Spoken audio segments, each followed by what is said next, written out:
The appraiser did not step any closer to the water than he had to. The pond sat high on the hillside, ringed in white mineral crust, its surface the color of jade gone cloudy with algae. Steam seemed to hang thin over it even in the July heat, or maybe it was just the shimmer of hot air off water that never quite stayed still. He touched a stick to it and pulled back a film of green. "That's not a pond," the neighbor beside him said. "That's poison water." The appraiser wrote it down, "Not suitable for livestock water." The banker looked over at Sam Rusk. "Then it doesn't count." Sam did not answer right away. He was looking past all three of them, down the slope, at the rows of old apple trees standing below the pond. "You disagree?" the appraiser asked. "No," Sam said. The neighbor almost laughed. "Then why keep it?" Sam kept his eyes on the orchard. "Because it keeps leaving." They were judging the water by whether a cow could drink it. Sam was judging it by which trees were still alive.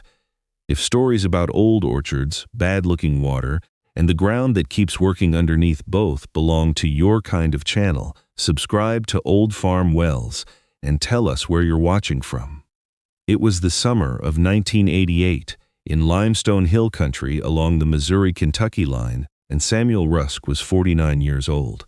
He ran 96 acres his father had worked before him, 21 acres of old orchard, 26 of rough pasture, 18 of hay, 14 of cedar and brush, and the green pond sitting up on the ridge above it all, a fixture on the place for longer than anyone living could say for certain.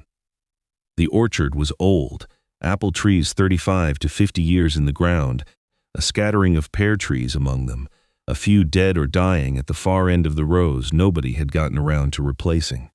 The fruit was not the kind that won ribbons at a county fair, small and often spotted, but it was fruit a cider mill would buy by the bushel, and in a lean year that mattered more to Sam than looks ever had. Sam was not a man who talked his way into anything. He had never been much good at making a case to a banker, never enjoyed standing in an office defending a decision with words when he'd rather be out walking ground and letting the ground make the case for him. What he was good at was noticing, the kind of slow, patient noticing that comes from walking the same rows at the same hour of the morning for enough years that small changes start to stand out against the pattern. The bank had been telling him for 2 seasons to cut the orchard down and seed it to pasture. Clearing the trees would run $2,400, fencing and seeding another $1,100. It would mean no fruit income that year or the next, and it would mean giving up the last thing his father had actually built with his own hands, rather than simply inherited. Sam's wife had said more than once that the orchard cost him more worry than it paid back, and his son, home from college that summer, had asked outright why he didn't just take the bank's advice and be done carrying a debt that never seemed to shrink. Sam had not argued the point with either of them. He had just kept walking the rows most mornings before the heat came up, the way he always had. His father used to tell him, more times than Sam had ever bothered counting, don't judge water at the pond. Judge it where it leaves. At the feed store, the talk about the orchard ran about the way talk usually did in that county. Bad water grows bad fruit. That orchard is finished. Cut those trees and seed grass. A green pond is not irrigation. If that pond was useful, the old man would have used it. Sam did not argue any of it. He kept walking the rows. What he noticed over several dry summers, before this one, was that the lowest rows of the orchard, the ones directly downhill from the pond, always held their leaves a week or 10 days longer than the rows further up the slope during a dry spell. A crescent-shaped strip of grass at the base of the hill stayed greener than the ground around it, in the exact shape you'd expect if something on the slope above was feeding it. When he dug with a hand trowel under the mulch in those lower rows, the soil 8 to 12 inches down stayed cooler and damper than the soil near the top of the orchard, even in weeks without rain. Cool enough against the back of his hand that he checked it more than once, just to be sure he wasn't imagining the difference. Below the pond itself, he found a seam of limestone and gravel running down through the hillside. Moss growing thick at one spot where the sun reached, but the ground never seemed to fully dry out, the way moss only grows where something keeps feeding it moisture from underneath. He spent an afternoon following that seam down the slope on foot, marking with a stick everywhere. The ground gave a little softer than it should have in a dry June, and the line he traced ran almost exactly parallel to the crescent of green grass he'd already noticed at the bottom of the hill. In his father's old notebook, tucked into a box in the barn loft, he found a line that had never meant much to him until that summer. Upper pond bad to drink, good to leak. The pond was not drinking water, it was orchard water because it moved slowly underground. Sam did not try to pump the pond down to the trees, and he did not tell anyone the water was any cleaner than it looked. Instead, he fenced the pond off completely so nothing would foul it further, cleared a short section of the seep line lower on the slope, laid gravel where the water surfaced, mulched the lowest rows of orchard heavily with old hay and straw to hold whatever moisture the seep was feeding into the ground, and set simple wooden stakes at intervals so he could check soil moisture by hand instead of guessing at it.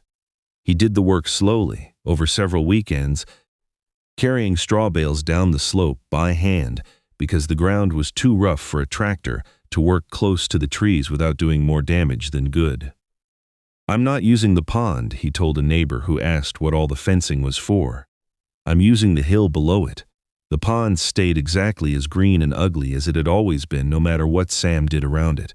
A neighbor pointed at it more than once that spring and said, "Still poison," and Sam only answered, "I know." The first shallow trench he dug below the pond silted shut after the season's first hard rain, choked with fine sediment before it had done any real work at all, and Sam spent the better part of a Saturday on his knees clearing it back out by hand, only to watch it fill again with the next storm 2 weeks later.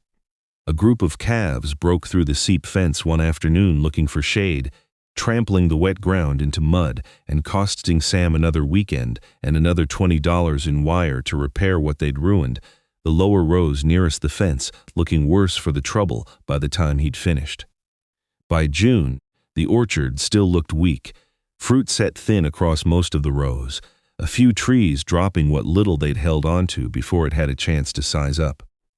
His wife walked the rows with him one evening that month and didn't say anything about the bank's advice out loud. But Sam could tell from the way she looked at the thin fruit hanging low on the branches that she was thinking it. A buyer from the cider mill drove out to look the place over and left without committing to anything, walking the rows for less than 20 minutes before he'd seen enough. "Call me," he said, "if there's anything left by September." The banker, hearing about the fence and the trench and the mulch, did not sound any more convinced than the buyer had. "A green strip under bad water," he told Sam, "is not a crop plan." By the middle of June, the orchard still looked like a thing a man was refusing to bury. July brought the drought in earnest. Orchards across the county began dropping fruit early, leaves curling under the heat, the ground cracking wherever irrigation didn't reach. Growers 2 townships over were already calling their cider contracts to warn of short deliveries. Sam's own upper rows suffered along with everyone else's, fruit falling before it was worth picking, leaves gone gray and brittle by the 3rd week of the month.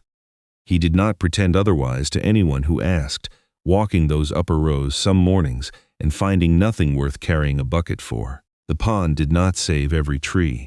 It saved the trees that had been standing in its shadow underground. By August, walking the orchard at first light the way he always had, Sam found the upper rows nearly bare of usable fruit, leaves gray and thin, some branches already dropping what fruit remained onto cracked, dry ground. But the lower rows below the pond held on, dull green rather than vibrant, fruit smaller than it should have been, but still hanging steady on the branch. The ground beneath the mulch still cool to the touch when he pushed his hand under it, damp enough that his fingers came away dark. Bees were still working what late bloom remained down there, weeks after the upper orchard had gone quiet and still, and Sam took that as much for proof as anything he measured with a stake. A neighbor stopped at the fence line one morning and looked at the lower rows a long moment. "How are those still hanging?" Sam nodded up toward the pond. "Same reason you called it poison." The neighbor didn't follow at first. "It was never for cows," Sam said. The cider buyer came back in September, not looking for anything pretty, just fruit worth pressing. He looked over the crates Sam had picked from the lower rows. Small apples, spotted pears, nothing that would sell at a roadside stand, but plenty that would run through a press, turning a few over in his hand the way a buyer does when he's deciding how much to trust what he's looking at. Not table fruit, the buyer said. Never said it was, Sam answered. The buyer weighed the load and wrote the check. Sam had worked the numbers ahead of time, the way he did with anything that cost money before he spent it. Clearing the orchard and seeding it to pasture, the way the bank had been urging, would have run close to $3,500 between clearing, fencing, and seed, with no fruit income at all that year, and years of established trees gone for good. A proper irrigation setup, pump and pipe run up from some source that didn't exist on the place, would have cost $3,800 he didn't have, and couldn't borrow against ground the bank already considered dry. What he'd spent instead, fencing the pond at $310, gravel and screen for the seep at $140, straw and old hay for mulch at $180, and odd pipe and tool scraps at $75, came to right around $705. Most of the labor his own, spread out across a spring, most people in the county assumed was wasted.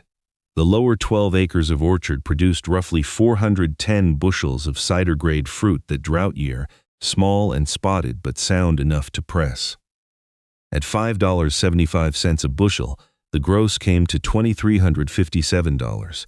After sorting and hauling costs, Sam netted somewhere around $1,840, close enough to the $1,620 he owed in taxes and bank interest that fall to cover it without touching what little savings he and his wife had left. The orchard did not make Sam rich, it made him current. When he brought the buyer's receipt, his yield notes, photographs of the lower rows still holding fruit in August, the seep trench map, and the pond fencing receipts into the bank that fall, the banker looked it all over for a long moment before he said anything, turning the photographs over one at a time the way a man does when he's trying to reconcile what he's seeing with what he expected to see. "Still not stock water," he said. "Never was," Sam answered. The banker looked at the check amount again, but it grew fruit. "Enough," Sam said.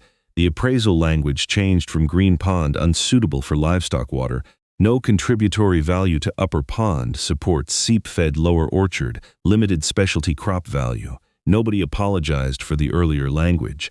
Nobody needed to. The pond had never stopped being exactly what the appraiser first called it, and Sam had never once asked anyone to say otherwise. The same neighbor who had called the pond poison back in the spring came by after harvest and picked up one of the small apples lying under a tree. "I wouldn't eat that one," he said. "Good," Sam told him. "It's for cider."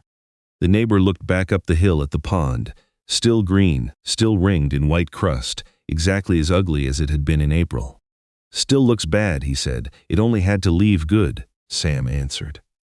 His son, home again that fall, walked the lower rows with him one evening and asked how he'd known to look at the trees instead of the water. Sam didn't have much of an answer beyond what his father had told him years before, and he said as much, standing there with his hands in his pockets, the same way he always stood when he wasn't sure a thing needed more words put to it. The pond never stopped looking bad. The water stayed green. The rim stayed crusted white. No cow ever drank from it. No appraiser ever crossed out the words unsuitable for livestock water, and Sam never asked him to. The question had been wrong from the beginning. The pond was not there to fill a stock tank. It was there because water trapped in rock always looks for a way down, and below that ugly green pond, under straw and roots and August dust, the old orchard had been drinking slowly for years. The neighbor saw poison. The bank saw no stock value. The buyer saw cider fruit. Sam saw water leaving the hill, and in the driest month of the year, that was enough to keep the orchard alive. If this is the kind of story you come back for, there's a subscribe button below, and we'd like to know where you're watching from. Would you cut down the old orchard or follow the green water to see where it was going?